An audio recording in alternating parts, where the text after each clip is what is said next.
शनिवार को 3 काम कभी मत करना, पूरे परिवार पर आएगा भारी संकट, शनिदेव हो जाएंगे क्रोधित। शनिवार की रात घड़ी में रात के 12 बजे थे। रामलाल अपने घर में चैन की नींद सो रहा था, लेकिन अचानक उसकी नींद टूटी। दरवाजे अपने आप हिल रहे थे, हवा अजीब सी सनसनाहट कर रही थी और तभी उसे लगा कि कोई भारी चीज़ उसके सीने पर रख दी गई हो। वो हिल भी नहीं पा रहा था, बोल भी नहीं पा रहा था और फिर उसकी आंखों के सामने दिखा एक काला घोड़ा। उस घोड़े पर बैठा एक आदमी धीरे धीरे उसकी तरफ बढ़ रहा था और फिर वो आदमी गरजते हुए बोला, रामलाल, तूने शनिदेव का अपमान किया है, अब तेरा विनाश तय है। क्या थी रामलाल की गलती? क्यों शनिदेव ने उसे ऐसी भयानक सजा दी?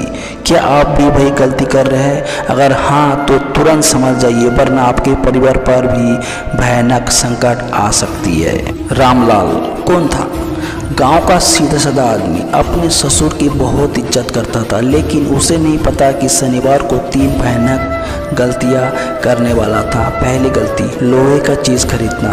शनिवार को उसने नए लोहे का ताला खरीदा और घर में लगा दिया, लेकिन उसे नहीं पता कि शनिवार को लोहे की चीज़ खरीदने से शनिदेव कुपित होते हैं। उसी रात से उसके घर में अजीब घटनाएं शुरू हो गई। दूसरी गलती, पत्नी पर गुस्सा करना। जी हाँ, शनिवार को उसने गुस्से में आकर अपनी पत्नी को अशब्द कह दिया। पत्नी ने रोते हुए शनिवार को स्त्री का अपमान करने वालों को शनिदेव कभी माफ नहीं करते। लेकिन रामलाल ने इसी बात को मजाक में टाल दिया। तीसरी गलती, भिखारी को खाली हाथ लौटाना। दोपहर में एक बूढ़ा भिखारी उसके दरवाजे पर आया और बोला, बेटा भूखा हूँ, कुछ खाने को दे दो। रामलाल ने गुस्से में कहा, चल भाग यहाँ से, रोज रोज आ जाते हैं। लेकिन वह भिखारी कोई और नहीं बल्कि शनिदेव का ही रूप था और बस यही से रामलाल की बर्बादी शुरू हो गई। उसी रात रामलाल को डरावने सपने आने लगे। आधी रात को घर के दरवाजे अपने आप खुलने लगे। सुबह उठते देखा मकान की दीवार पर अजीब काले धब्बे पड़ गए थे। बच्चे बीमार पड़ गए, व्यापार ठप हो गया, घर में अशांति फैल गई। ससुर वालों ने रिश्ता तोड़ने की धमकी दे दी। रामलाल घबरा गया, उसे समझ में नहीं आखिर मजरा क्या है, ये सब हो क्या रहा है। वह गांव के एक संत के पास गया और पूछा, महाराज ये सब मेरे साथ क्यों हो रहा है? संत ने कहा, बेटा तूने शनिदेव का अपमान किया, लेकिन चिंता मत कर, कुछ उपाय कर ले, तेरी सारी समस्या खत्म हो जाएगी। शनिदेव को प्रसन्न करने के उपाय।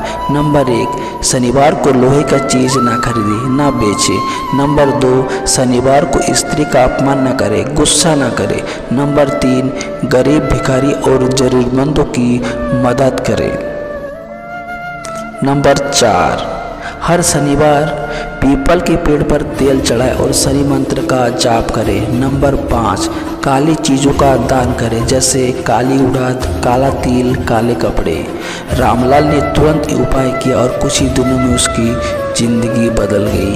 अगर आप भी शनिदेव की कृपा चाहते हैं तो शनिवार को ये 3 गलती कभी ना करें, वरना क्या होगा ये तो आपने कभी देख ही लिया। अगर ये वीडियो पसंद आए तो इसे अपने परिवार और दोस्तों के साथ शेयर करें ताकि कोई और इस गलती का शिकार ना हो।